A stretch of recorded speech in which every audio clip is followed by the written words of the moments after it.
Good morning, everyone. Happy Saturday.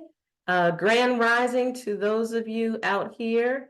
And I want to welcome you to another installment of our Wellbeing Wellness webinar. Today's topic is a very interesting one. We're talking about mental health with young adults, and particularly the millennial Gen Z years.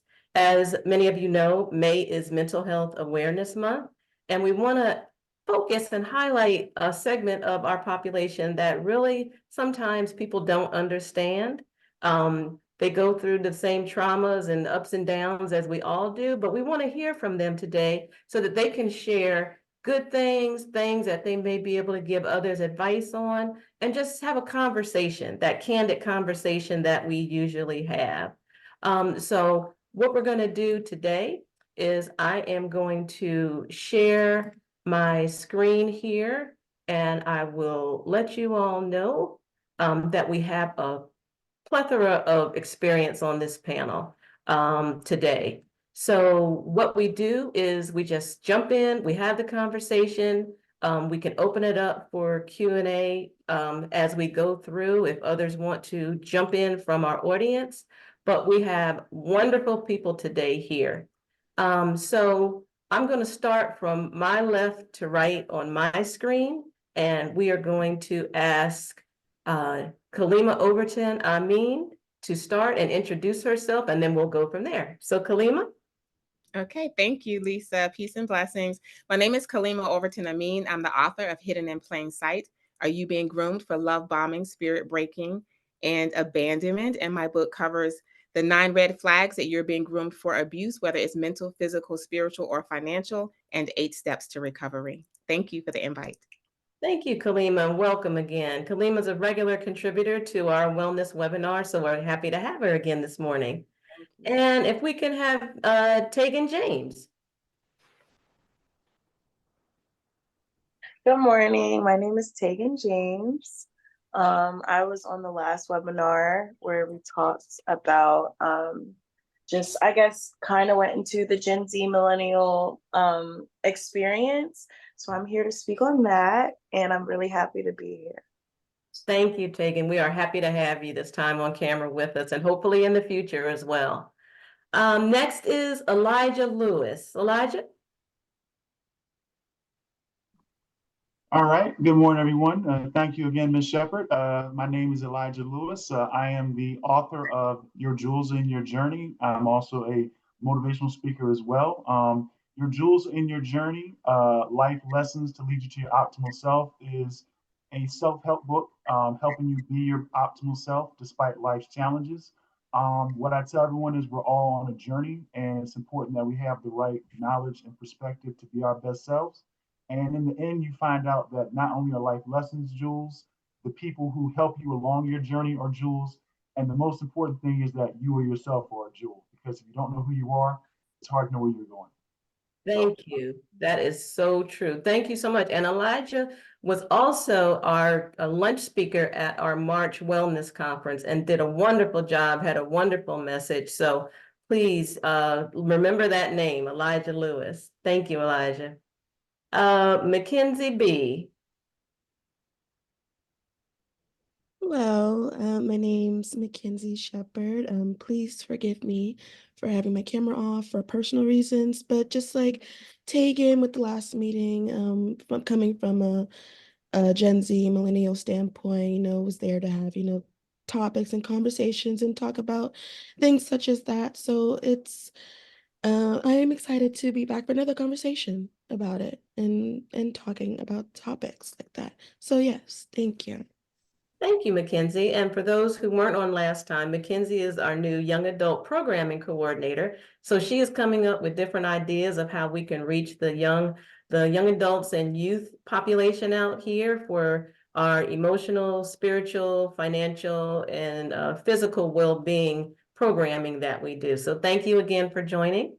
And last but not least, we have Tiffany B. James of Benet's Creative Counseling. And Tiffany is one of our original Zoom crew members and here today to join us on this topic. So Tiffany. Thank you, Lisa. Actually, you're right. We've been here on every last one from the beginning to today. That's so awesome. Hi, everyone. My name is Tiffany James. As Lisa so kindly introduced, I am a licensed professional counselor. I'm also a substance abuse counselor as well. I'm an advocate for mental health. I really believe that everyone needs healing and that you are the most important person. I do mental health speaking engagements as well and consulting work for people who want to be in this field and really want to take care of our mental health people, because we have a lot that are in it for the wrong reasons, whether it's for recognition or mostly money. They forget their goal and desire is to help those that are struggling with mental health. Unfortunately, it's mostly in the African American population and in lower income areas. So they take advantage of those opportunities to really go in and make a difference and just building themselves in the building in their business. So that's one of my biggest things that I'm doing now, is really trying to help other companies focus on the real reason for why we get in this business, and that's to help those who are suffering and struggling with mental health issues. So thank you.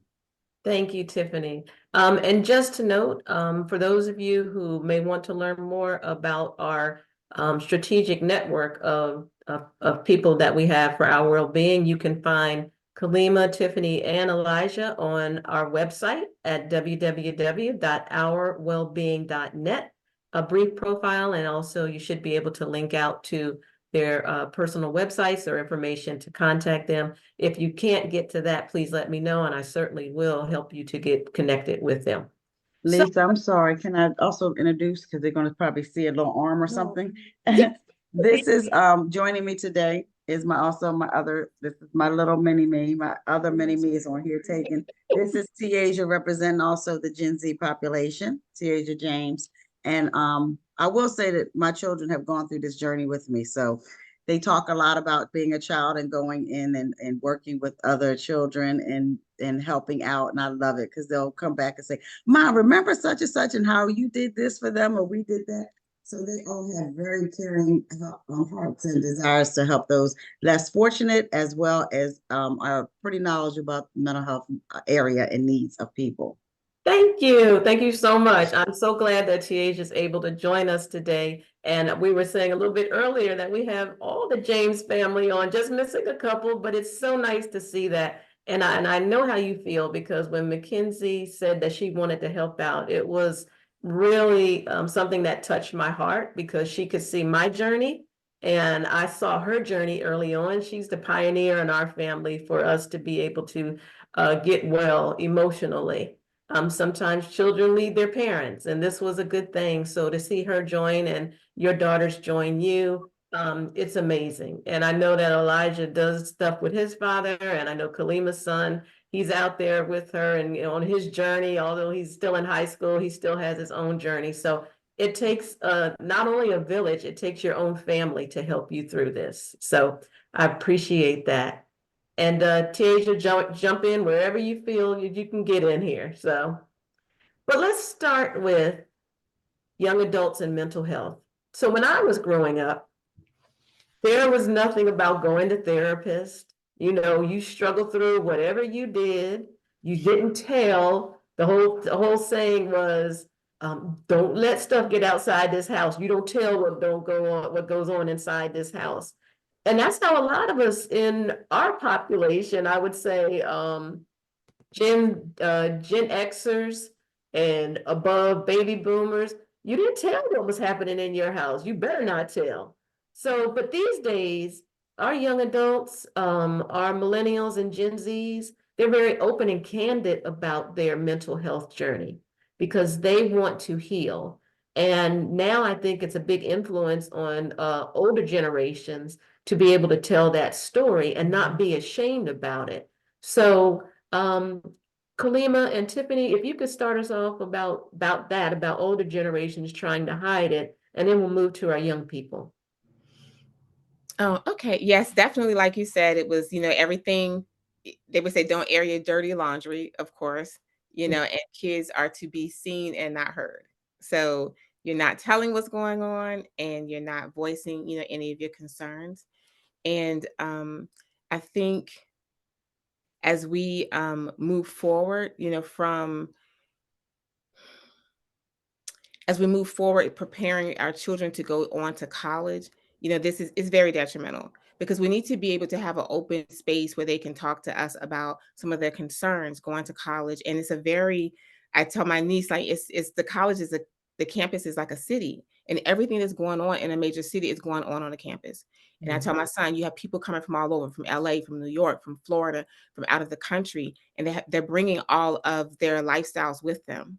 And so we really have to be very open about talking to them about, all of these things that affect their mental, physical, spiritual, and financial health, talking about grooming, talking about abuse. We need to be very open about these things.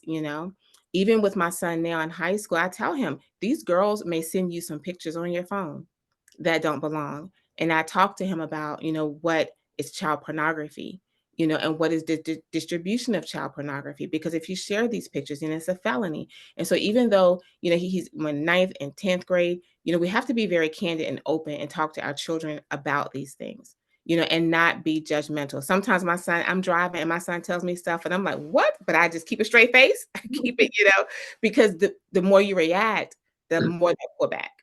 And so we not do what our parents did and just kind of blow everything up or say, don't talk about that. We want them to talk as much as they want to talk. I was very intentional with Mackenzie and her brother Malcolm, who's 4 years older, that I didn't want to be like my parents, not knowing. I wanted to have those conversations early on so that they could feel comfortable coming to me.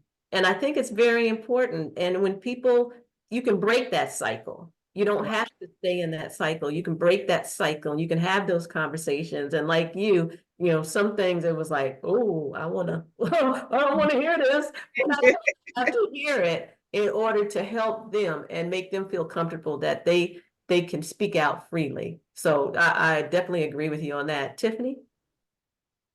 In my generation, everything was hush hush.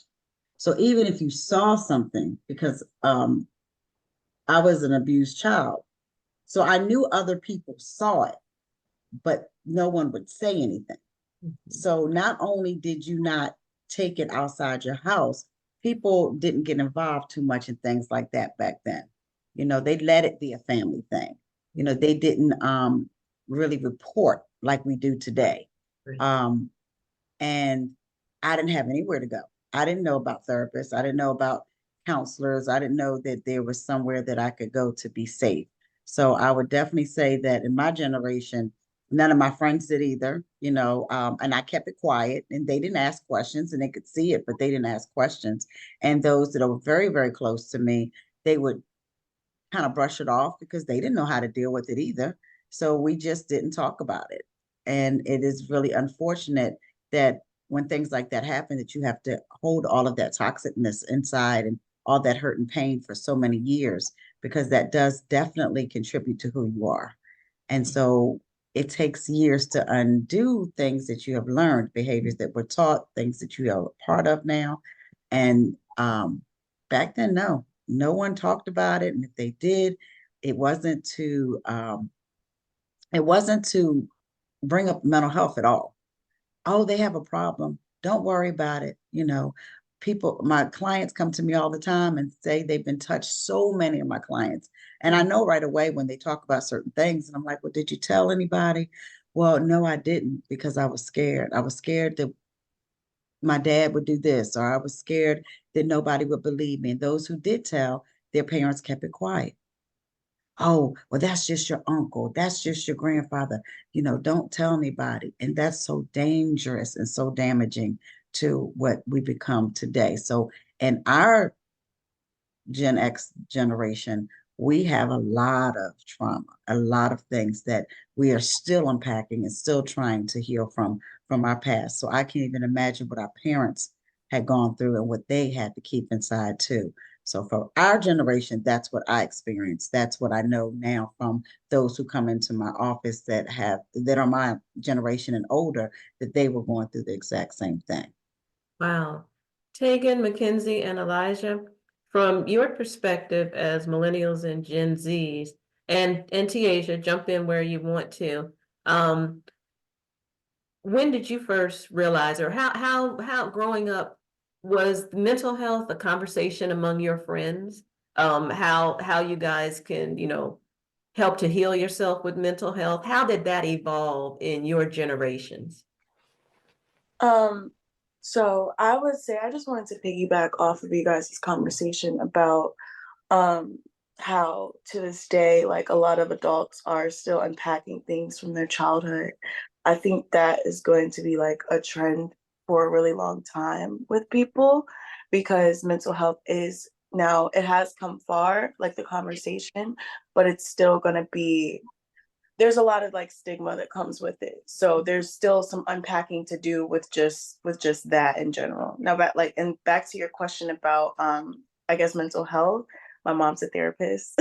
So all my life I was aware, but I guess when I was into like going into high school, that's when I started to really apply it and really understand, excuse me, from my own experience, the importance of mental health and applying it to my own life. Like hearing about it is different than actually struggling and going through the same things that, I would be surrounded by with like my mom's clients or just her lifestyle in general of working in the field. So I would say I was probably the friend that was talking about it the most. So yeah. Great, thank you. I feel like growing up, um, I really wasn't, I didn't have really any idea what mental health was, did the impact. I know growing up as well, like a lot of people, a lot of other kids deemed me as sensitive and being, I guess, too in touch with my emotions and all that. And so for a long time, like I tried to like suppress my emotions or turn it off so I can be, I guess, digestible to other people or my um my classmates or anything. So like I I wasn't aware of it, but I guess as I got older or I got into college, like I found friends and we'll have those deep conversations, those mental health conversations. And like, and then a light bulb will go off, like, oh, you need help? I need help. Let's get help together. So I feel like it really didn't touch base for me until I really got to college and started having those like different conversations. And then with my mom and, doing this whole this business, this organization, this program, it really helps open my eyes. And when I first got them, started, like maybe we need a therapist, we need counseling, all of that. I think it really expands my I guess wisdom and knowledge on it more. So yeah. And I think I just want to piggyback before Elijah says something. With Mackenzie, as I said, as a parent, you want to try and do more than what your parent did. That's what we should all strive for, doing more for our children. And I sought out therapy for her in a different way when she was younger, and she may not remember that. And it wasn't traditional type of therapy, but it was a therapy program. So I'm looking at her mental health, but I'm not looking at myself to see that I needed to do it. So that I wanted the best for her. So sometimes we overlook that thinking that we're helping, but we need to help ourselves. The most important person is ourselves. That's who we need to start with. But it's funny how sometimes we know we can always see what other people need, but we can't see it within ourselves. So I'm glad you said, Mackenzie, that you found that bond when you went to college amongst other people, because yes, you were a very, and I won't even say you were emotional, you were very in tune and very caring person as you were growing up. And I can see exactly what you're saying and how other children wanted to be hands off because you were very emotional and wanted to wrap your arms around a lot of people. So, Elijah and Tiaja. I'd like to piggyback off of my sister also. Growing up as a child, I was very sensitive, maybe too sensitive and annoying, obnoxious. Um, but as I grew up, I learned how to kind of not be so sensitive. Um, as she said, in college, I started to like I had a lot of people who were from the city that I knew who didn't really know how to express themselves or didn't really know how their mental health was doing. And I would be the friend they would come to and they'd be like, oh, like, well, talk to me about their problems because I seemed like a person they were comfortable with and talking to. And I was like, okay, we can do that. But I have to be able to talk to you too. And that really wasn't a conversation we really had. It was more so one-sided.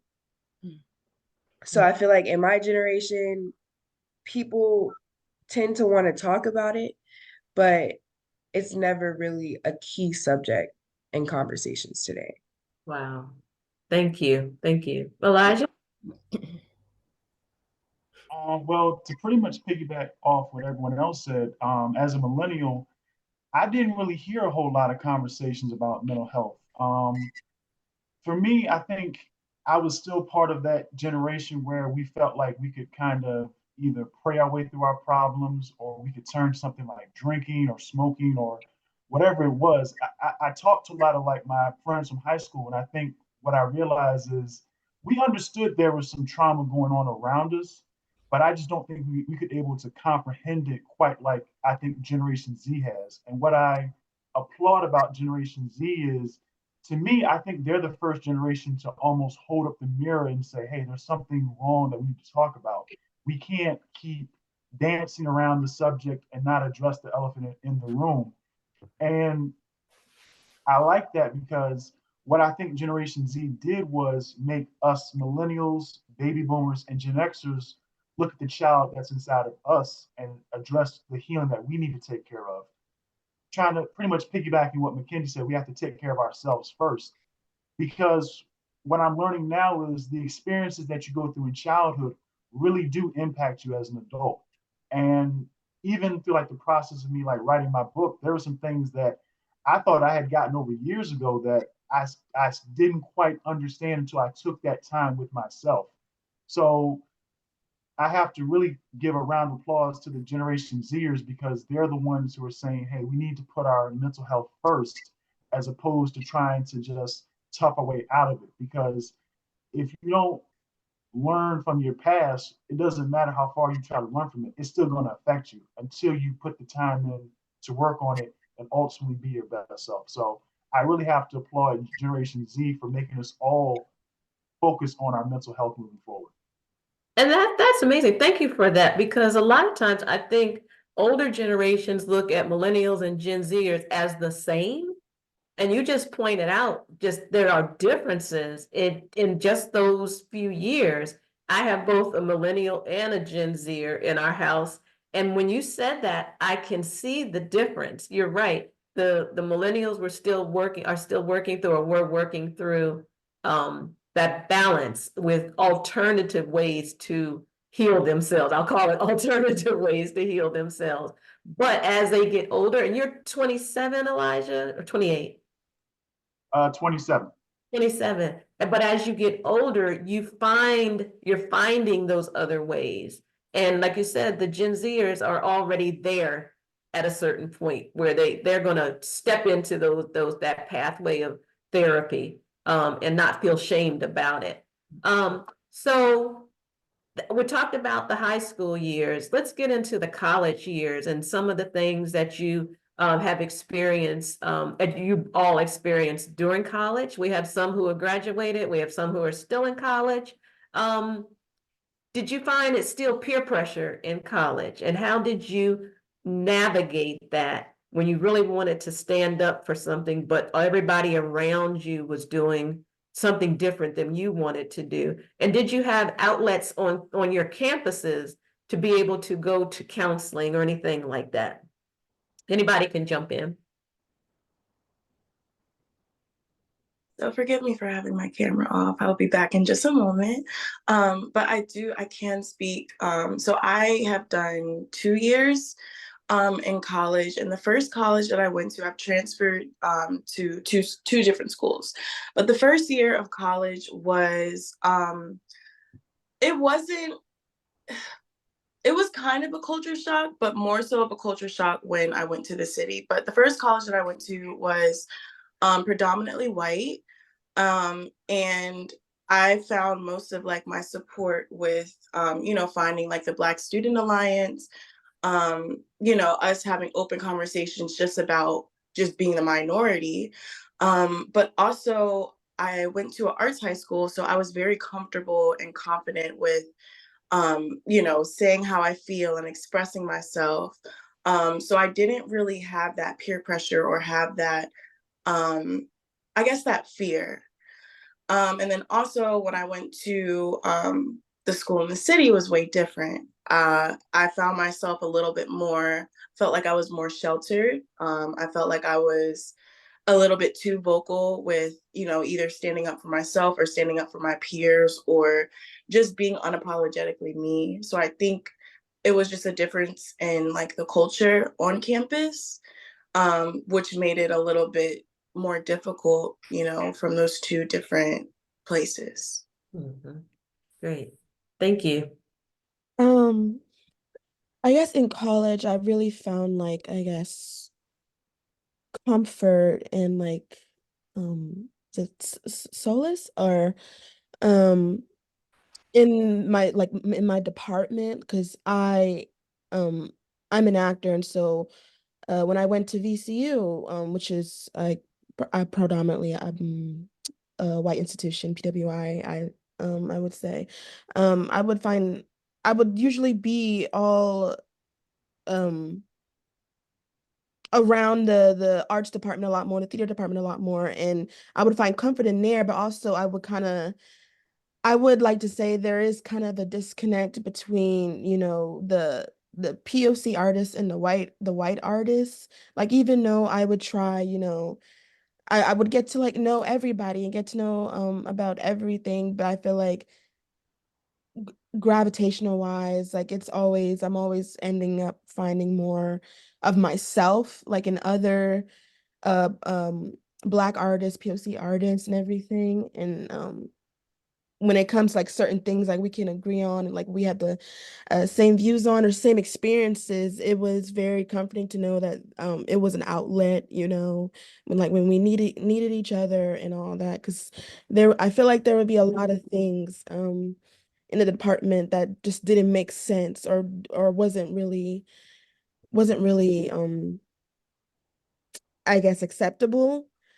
And I know how some departments, some schools like to sweep stuff under the rug and give a little tap on the hand, a little love tap, but not really hold any consequences.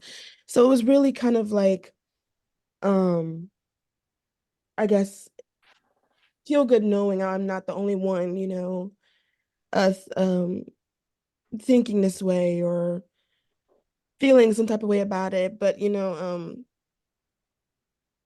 yeah, I I feel like with a lot of peer pressure as well going into college, I definitely saw a lot more of that. Like when I was in, as opposed to when I was in high school. Like it's so funny. Like I'm gonna just tell a little story. So there was one night, I'm out on the town, having fun with my friends, and a person or one of the people in my friend group, they were like, "Hey, do you want some of this?" I'm like, what is it?" And they're like, "Oh, it's Coke." Oh, okay. You do that, and I'll just stay over here. And that's when I kind of realized, oh, we come from two different like sides of the spectrum. I'm good. I'm good. Be safe, do what you want to do, but I'm good over here. So I feel like with peer pressure, I definitely didn't have a problem saying no, but I realized like, it's definitely a lot more around me than I initially thought. So, and so I'm glad like there was like, services. They did have counseling services on campus, which I did utilize. Um, and so I feel like it was definitely very necessary, to have people that I can relate to and that have an outlet for my mental health and that all that. Because college can be stressful. College can be, a whole different ball game. Mhm. But yeah, that pretty much sums it up. And to have those services and people who look like the people they're servicing. Because in my experience with counseling, I have to well, everybody needs to connect to somebody, and sometimes people who don't look like you or have had your experience can't really guide you or provide you with what you need. So it's good to connect with somebody that you feel comfortable with. But thank you for sharing that personal information. I guess we did something right with that. So thank you. I feel glad. Elijah? Yeah, I would say for me, the biggest thing when I first got to college was just the fact that I was by myself and away, from Baltimore. Because I had spent most of my life in Baltimore. So it was more kind of piggybacking what Tegan said. The culture shock was just being in an entirely new place, I think, for me, being down in Tuskegee. So, I mean, I'm thankful because I was at a HBCU. So, I had my people around me and I was really grateful for the experience. But I honestly, I didn't really want to go to college outside of Baltimore. I actually wanted to go to Morgan. And for me, I think I finally started to adjust once I found, like, as people might want to say, like your tribe in a way, like the people who you can relate to and fit in with. So once that happened, it was like a sense of peace for me. It was like, okay, I'm gonna be okay. Like it's not gonna be as bad down here so far away. Plus, I still have my family in Georgia and Alabama around me. So I have a safe space that's not too far away from me. And that's kind of my advice that I would tell people is college is going to be a very tremendous experience. But if you can find those people that are right for you, who are going to, make right decisions alongside of you, then those are the people you need to be with. And we did have counseling service at Tuskegee. I never used it, I guess, because kind of what we said earlier, I guess I feel like I just didn't need it at the time. But knowing what I know now, probably I would have used it. But I think finding those right people is what ultimately helps me, adjust to that. And I didn't experience too much peer pressure early on that I can remember. I felt like the people who I was with could understand where I was at the time. So I'm glad I didn't experience too much. Not to say that it didn't happen, but it really, I don't think was too much of an issue when I first got to college. Right. I have a question for Kalima. In your book, Hidden in Plain Sight, you talk about grooming. And it we don't talk a lot about when young people go off to college and they're groomed. And it not necessarily from an older person, but from their peers that they are groomed. And I think it was Tiaja who said that, or Tegan, people coming from different cities, different values. And what do you see in the grooming process, or have you seen in young people grooming other young people? Because that's real. You have students going off bright-eyed and bushy-tailed. They haven't been around a lot of people from a lot of how do I say this? They've been used to people in their own circles. And you may have going to an HBCU, you may have people coming from New York, North Carolina, Florida, who bring different values, but then they can prey on the people there who may not know what is up. They think they're nice, but they're actually preying and grooming on them. What would you have for advice for young people who are going away? And then when Tiffany comes back, how do you overcome that in life? If that grooming has affected you, how do you get through that so that it doesn't affect you all of your adult life? Because it can be real trauma. Yes, and definitely grooming can happen at any stage. And they were talking about peer pressure, and people look at peer pressure and think it's something that's going to be kind of forceful and aggressive that's coming from outside. But grooming is almost the opposite, but it has the same result, right? To get you to do something that you really don't want to do, or it's not in your best interest. But grooming is different because it feels good. The person is going to create a safe space for you, right? And maybe you get to college, you're in your first real relationship, and they're creating this, quick, relationship where they're using terms of endearment. And now all of a sudden you're dating and everything is moving really fast, and they're creating this safe space. Like, I love you. I'm going to protect you. I'm not going to let anyone harm you. But it's just so you can let your guard down. And now they start to bit by bit take over different portions of your life, consuming your time, consuming your energy, and just kind of making themselves a center of everything that you're doing. And it's just a gradual process, because a person who's grooming you is always going to be amenable to everything you want to do. They're going to align themselves with you. I like what you like. I hate what you hate. I love what you love. I want what you want. So you feel like, oh, we must be soulmates. We have all these things in common. And so we must be soulmates. And so this is just a part of that grooming process. And grooming is going to feel good, because when you think about how people groom children, they create this safe space and they make everything feel good. But it's the same grooming process for children, for adults, right? I'm going to create a safe space. I'm going to make you feel good, because if it doesn't feel good, I can't groom you anyway.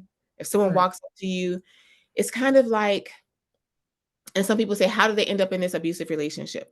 How do they end up in this relationship where they're being controlled? And it's not as if someone comes up and throws a boulder through your window. You can see that, right? You hear that.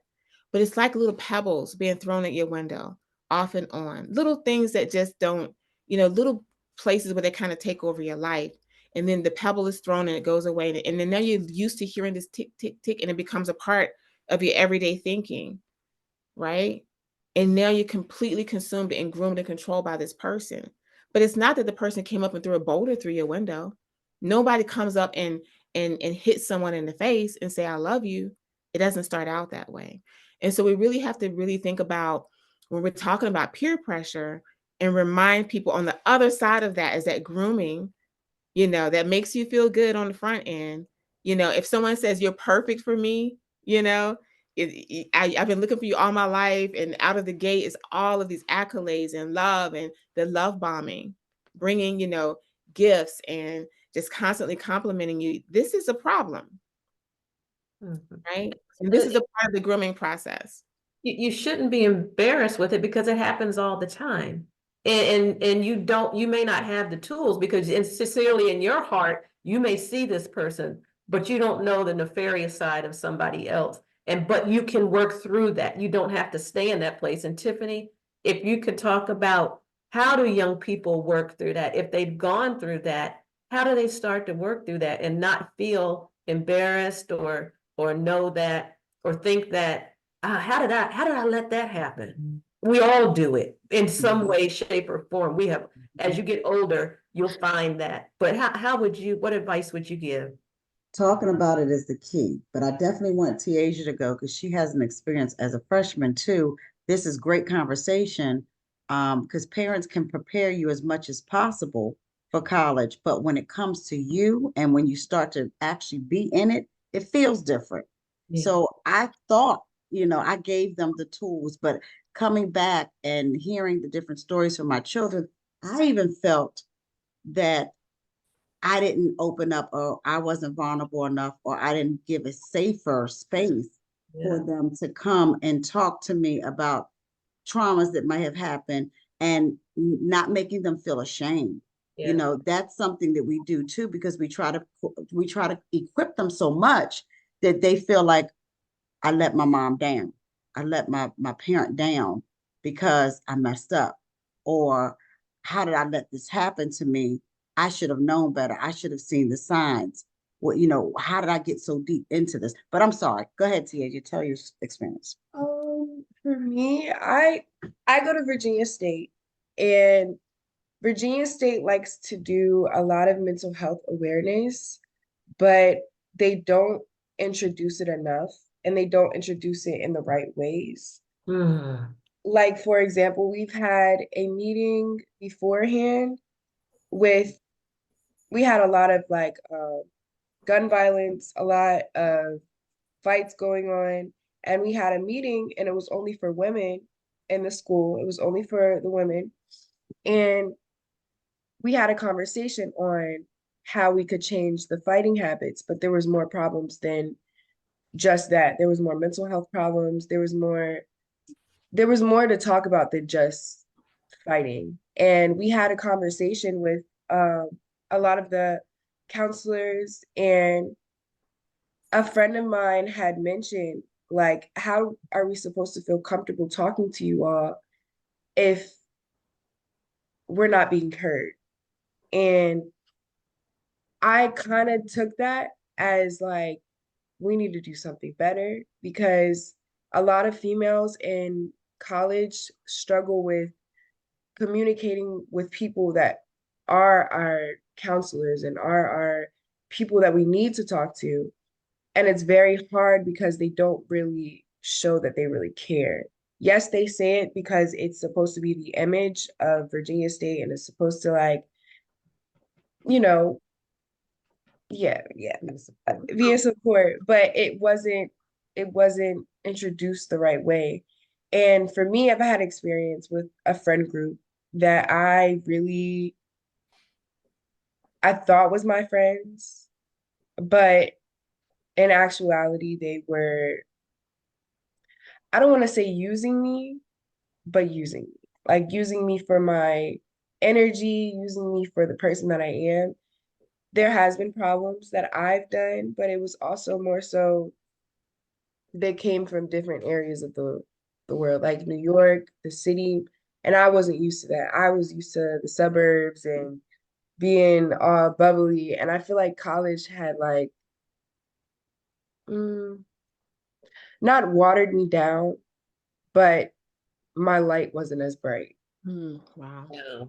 Wow, thank you for sharing that personally. And I can see that it's an impact. Well, of course, as a mother, that hurts, and it brings back to exactly what Kalima says. They came to groom. They're from their backgrounds and their city, and they're slicksters. They know how to speak. They know how to move. And I was one of them, because I was from Philadelphia and I went to Virginia State. So I came in and I was like, "Oh, y'all don't know anything. Y'all from Virginia? You from where? Suffolk? What is Suffolk?" So I had a different experience being a city girl. And it does make a difference. It really does make a difference. And we have to this world is great. And we all come from different walks and different backgrounds. And so we do have to teach how to, just how to seek help. Let's start there, because we can't teach everybody to be the right person and to be kind and loving, and because everybody learns from their experiences. Behaviors are learned. So growing up, you're going to be whoever your environment is, whoever your mom and dad is, aunts, uncles, whoever's around you, sisters, brothers. You're going to become your environment. It's not until you realize you want change and that you want to do better that you seek help to do better. So it's a very dog eat dog world, and it can definitely eat you up, chew you out, spit you out. So it's important for us to have these kind of conversations. Thank And you. let's be clear, the college campus is a city within itself, and it has everything: drugs, alcohol, violence, pornography, solicitation, Yes. right? All of these things are existing on the college campus, but they don't speak about it because they're not going to talk about it because it can reduce enrollment. Right. But they Right. still, right. So, Well, but that's the money in a lot of cases. Yeah. exactly. But it doesn't prevent them, it shouldn't prevent them from talking about it in a preemptive way, to say these are the things, even if they encompass it with the city around the campus, but they're really doing, our students, our kids an injustice. And Right. they're setting them up for all types of traumatic abuse that will take them years to recover from. Yes. But all of these things exist on the college campus. That's right. On the HBCUs and the PWIs. Yes. Yeah. We have a question from our audience. Malcolm, you have your hand up, and do you want to comment or do you want to ask a question? I just wanted to comment. Everybody, my name is Malcolm. I'm Lisa's son. I just wanted to say that I think to prevent all this, we should get to the truth. We should start telling people the truth and getting comfortable with getting told the truth. Just like she said, it's a dog eat dog world. My mom knows my background, everything that I've been through. So that's why I think that we start is getting comfortable with the truth. Now, Um, I was hearing something. I've been waiting for a long time, so excuse me. But I think to prevent people from getting quote unquote groomed is looking to see what your values are, like actually knowing yourself. Like, because there are a lot of people that say they know themselves, but how many people really have sat down with God and had that spiritual journey to actually know what their values are? So I think that that's a key part in all of this. Thank you. Thank you so much. Yes, I do know your journey, and I know that you've overcome through that journey. And it was something that you had to do. It's almost like you go from the highs to the valley and back up. And being a millennial, along with Elijah, your view of the world or things may be a little different than the Gen Z. So thank you so much for sharing. I really appreciate that. Um, do we have anybody else who wanted to jump in on that? Um, to finish what I had lost my train of thought when I was talking to you all, but we had the meeting and it was about sexual sexual Sexual assault. sexual assault, and it was a comment that was made by somebody who said they've been through it, and um one of the counselors like brushed it off or really didn't take it too serious. And that's when a friend of mine had also said, like, how do you expect us to feel comfortable talking to you all if if you guys can't even report it? And they also said, like, even seeing that person who has hurt them on campus is like a relapse, and it keeps coming up and it keeps happening. And it's like, we're telling you all, but it's not working. Like, there's nothing happening, there's no action towards it. And for the people that are hurting, who see those people every day, is not even better for their mental health at all. Like, and it's not serious for them. And they say like it's a process, but behind closed doors, it can be a process, but it shouldn't take that long for you to put action towards what I'm telling you. And like, I'm gonna piggyback on something Malcolm said, and you all can jump into this. When you went to your orientations, and I know for a fact that, and I'm not piling on Virginia State, but Malcolm went to Virginia State. There was nothing talked about sexual assaults. There was nothing talked about the violence on campus. There was nothing talked about developing those tribes, as Elijah said, to make you feel welcome. It was about stepping with the fraternities and sororities. It was about homecomings.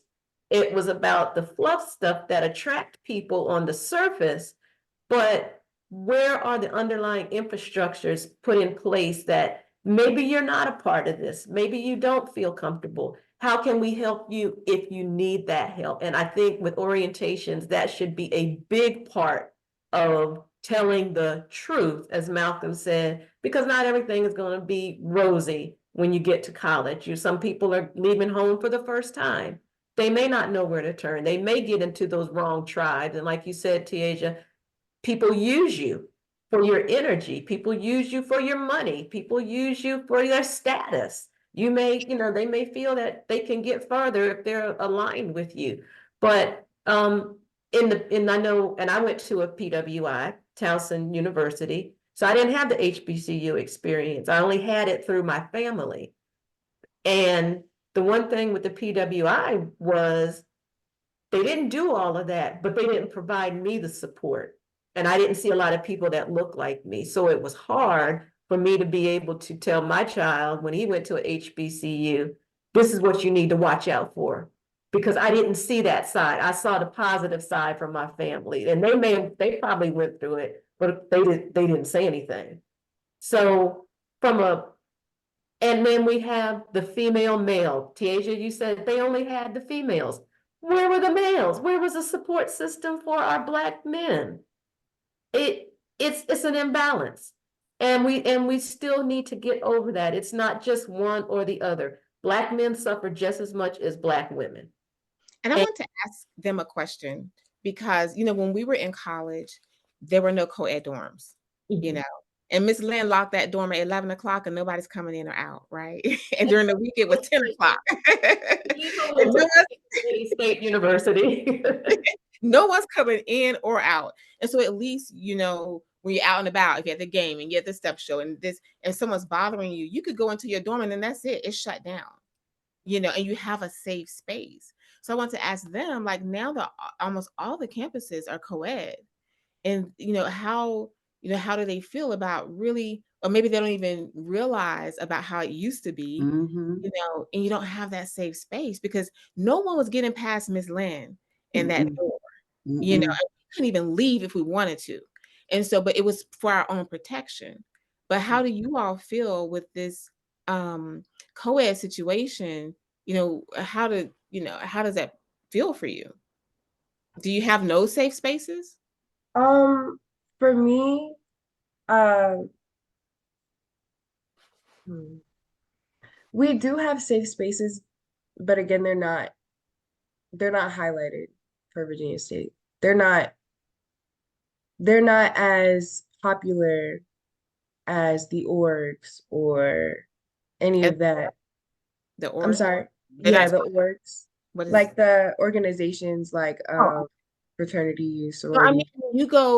when you go to your place where you sleep at night, Mhm. how Mm, safe do you feel if it's co-ed?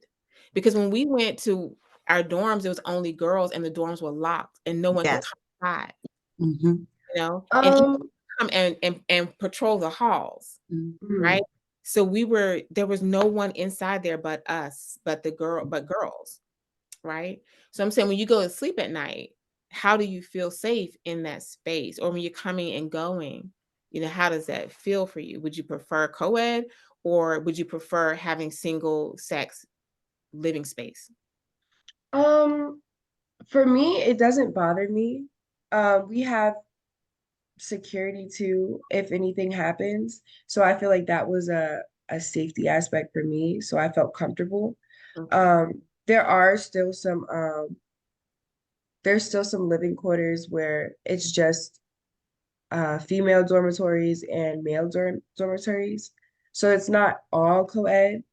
I think they are thinking about doing all of them as that. Mhm. They, Um, they are. so Mhm. I don't know if that's a good idea, just because a lot of females, I'm comfortable with co-ed, but a lot of females are comfortable just being in um like women's dormitories, just dormitories, and then males, I feel like would enjoy co-ed, but females for us, it's it's different. That's a good point too. I just realized that too. Now, Kalima, you know me and you are the same boat, and I was an RA. You won't get nothing past me on my floor for sure. Mm. How and all girls. Yeah, but However, I like what Tia you just said. They should keep it that way. I do know why they're making it because I asked the question, why are these dormitories co-ed? Like this is dangerous. Like we didn't, this wasn't but the pressure of the white people coming to the college and white colleges always being co-ed has been a pressure on Virginia State why they did it. But if they would keep separate ones for choices for people, I think that would be a wonderful idea. So Yeah. maybe that's something. See, this is what I say when, in terms of values, when are we gonna start going back to our values right, as right. people? Um, Now, And one of my friends, her son went away to college in, I want to say in Durham. We were living in Maryland, and he left that first semester because of this whole situation with the co-ed. And he said, you know, the dorm was full of girls running around partially dressed, you know, and that people were just openly, you know, engaging in sexual activity with doors open. It was just a whole situation going on. And he said, I'm here, you know, he was on a scholarship, but he said, I'm here to learn. And he left in December and told he wasn't going back. And then he enrolled in University of Maryland, you know, and so it is getting, you know, very extreme. Even when you say, oh, you think, oh, boys may enjoy this, but he didn't. He said, I'm here to get an education. And he was very serious about this education. assumptions. I can And go when Tiffany just said about the influence from the white colleges and PWIs. In 1983, when I went to college, we had co-ed dorms. And but it was co-ed on one side. It was ladies on one side, That's not like it is. girls on the other. It wasn't you're living next door, which Mhm. or the same floors. And I thought that was like, ooh, way out there in 1983. Mhm. And you Mhm. had your own showers, but it was controlled. It wasn't like Kalima said, running around and doing this. And for people who come from backgrounds or cultures that aren't used to that, it's a shock. Yes, Lisa. Being there for them, especially male, maybe some males want to live apart, just like Yes. females. But again, we don't look at that male consideration or that male or value that male's opinion in doing that, in wanting to have something like that. Yes. So And think Lisa, about, oh, okay, so Lisa, when I dropped, so my daughter went to Bennett, my oldest daughter went to Bennett. It was a female dorms, male dorms. My son went to Tuskegee, female dorms. I go to Tegan school. This is my first PWI school.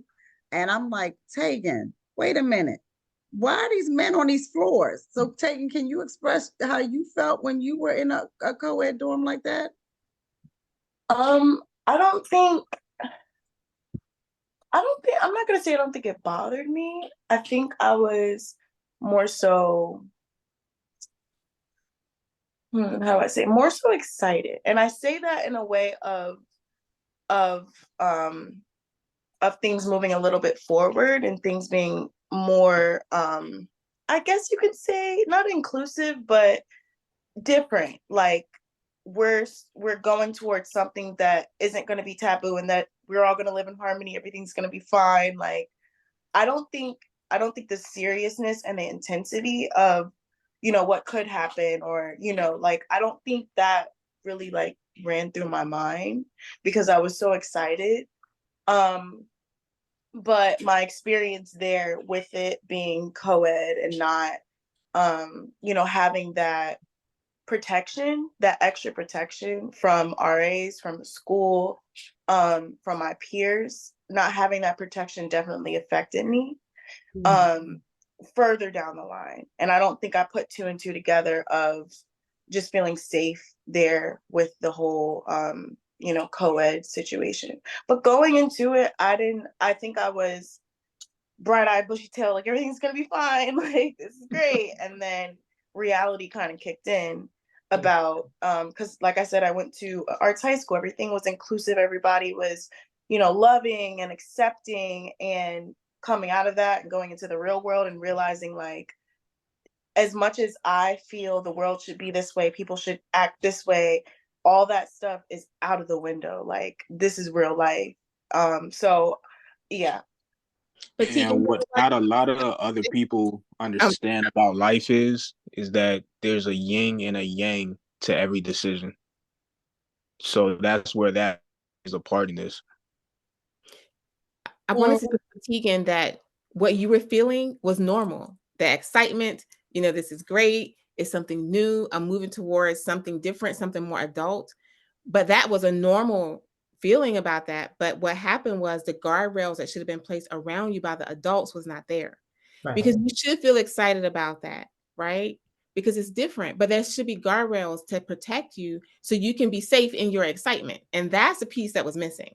Right. The wherewithal and the foresight of the people on these campuses to say we're going to hold true to our standard, and we're not going to endanger our students.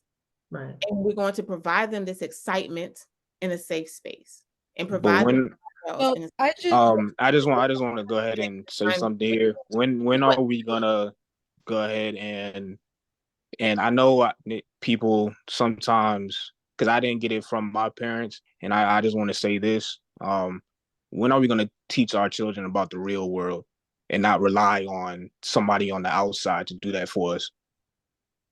Yeah. I also just want to chime in and say, like Tiaja said, with co-ed dorms, like I really didn't personally, I didn't have a problem with it, but I was aware that stuff could happen and everything.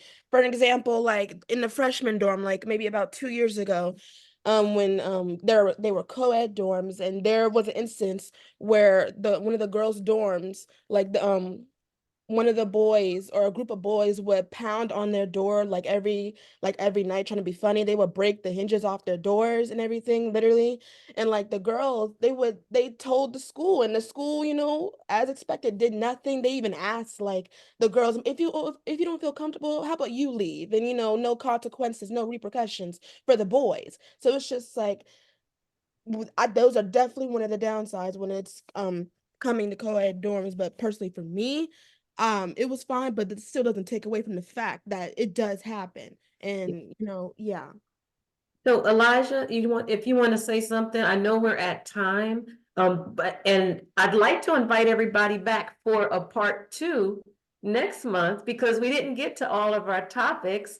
Post grad, success before 30, but I love this conversation. This is, once again, we have our candid conversations and we just let things evolve organically. And I think this was a conversation needed. And when this replay goes out, I think a lot of people are going to want to come back hopefully next month and hear what you guys have to say about post-grad, about success, the pressures of success before 30, because everybody is under 30 on this panel, our young people, and just life in general from your perspective. And we want to do in-person events where we have people multi-generational, which we're planning for in the month of July, a multi-generational in-person event in the Richmond area. So Elijah, from a perspective there, from you, from Tuskegee, did you have anything to say about the dorms? And then I'm just going to give everybody a last chance to wrap it up. But thank you so much. This has been great conversation. Yeah, it truly has. I'm just glad to be a part of it. Yeah, at Tuskegee, I never actually had a problem with the co-ed dorms either. It's funny. We only had one official co-ed dorm, keyword official, because I joke people like pretty much all the dorms are unofficially co-ed. But from my experience, like I said, I didn't have a problem with it. And I say this because I was an RA too.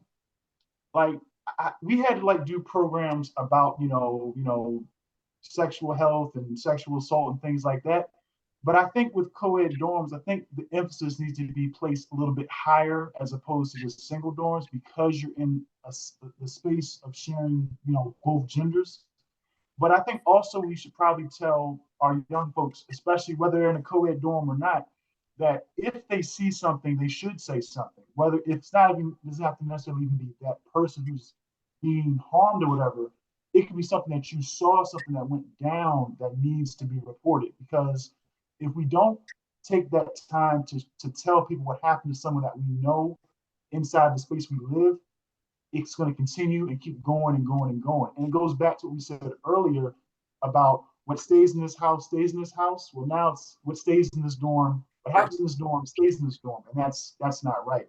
And to inform the administration, because if you don't inform the administration, then they can deny it happened. There you go. And I think what I would also say to that is we also should need to tell our young people, because I remember being in college and like my dorm director would tell us that officially we are not supposed to bring girls to our dorm, but he would also say this, and ladies, please forgive me, but I'm just quoting. He also would say, gentlemen, I know you're going to get it, and I know you got to have it. So it's like, forgive me again, ladies, but I think what he was almost trying to say was, you all are not supposed to be doing this, but we know you guys are young adults. We know things happen. But I think the key thing is that we need to tell our young people, like, listen, we get it. You all are adults. You're going to make adult decisions, but you need to be smart in the decisions that you're making, because not only can it affect you or that person, it affects everyone around you. And bad morale is going to be bad, publicity to the university, and everyone gets affected by that. So I think there has to be somewhat of a balance to our young people by saying, hey, we know things are going to happen as adults, but we need you all to be smart and make wise decisions so that no one around you is being negatively impacted.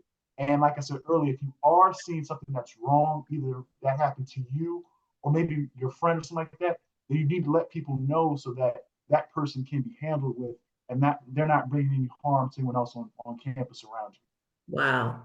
So this has been great. Again, I'd like to invite everybody back next month for a part 2 on our young adult mental health, and the struggles and the accomplishments of our millennials and Gen Z generation. So everybody, let's go around and give your last thoughts on this. So I'll start backwards this time. I'll start with Tiffany and Tiaja. Awesome conversation. I've learned a lot, so I want to thank, as usual, so I want to thank everybody who participated. I enjoyed myself talking to you all about my experience as well, and listening to you all's experience also. Thank you. Mackenzie? Yes, I also enjoyed myself well, or too. Having conversations and everything. It's so funny because I while having a conversation, it's literally like stuff like being brought back up, to the stuff where I remember and everything. So it's nice like touching on those topics and having a conversation about it. So yeah. Thank you. Elijah? Yeah, I definitely enjoyed myself and just learning from everyone on the panel. It was some really great information, and just thank you again, Ms. Shepherd, for just giving us a safe space to talk about, whatever needs to be talked about, what we're feeling, and just creating that safe space, for us young folks. So, that's something that's really needed in our community. So just thank you for giving us that opportunity to have a safe space to share our experiences. You're welcome. Taken? Thank you so much. Thank you so much for allowing me to be on this panel. I always love talking to you guys. Like it's an open conversation that I miss having with people, especially from different just generations in general. So thank you. And also I learned a lot. This is great. Great. Kalima? I want to thank everyone, especially the young people, because I feel like you're helping me be comfortable with the new changes. It causes me anxiety thinking about my son going to college, but speaking with you and understanding, how I can talk to him and make it even, make it a better transition for both of us. So I think I definitely learned a lot from this conversation. Great. And Malcolm, I know you weren't a panelist, but did you want to give some last remarks? And maybe one day you'll join us officially on the panel as well. I just want to thank everybody for having me. Thanking my mom for having me. I do think these conversations are important, so hopefully we can reach a magnitude of people. Thank you. Thank you so much. And again, I'd just like to share that we are going to do part 2 of this. Hopefully next month, I'll be reaching out to everyone. But I wanted to just let everybody know about an upcoming event. If you are in the Charlotte, North Carolina area, on May 17th, we have an event with Curls and Cuisines, and Our Wellbeing is a sponsor. Tiana Raleigh is the daughter of Tiffany James and also Tegan and Tiaja's sister. So we hope that you all will be able to support her. And again, Our Wellbeing is one of the sponsors for this event. So as you all know, our motto here at Our Wellbeing is our priority is always your well-being. We thank you for joining us today. And there will be a replay link coming out and also available on the Our Wellbeing YouTube channel. And to get to that channel, you can just Google YouTube, Our Wellbeing LLC, or you can visit our website at www.ourwellbeing.net. And with that, I hope everyone has a wonderful day, and we will see you next month for part 2 of our young adult mental health journey. Have a safe day. Bye-bye. Peace. Bye-bye. Bye-bye.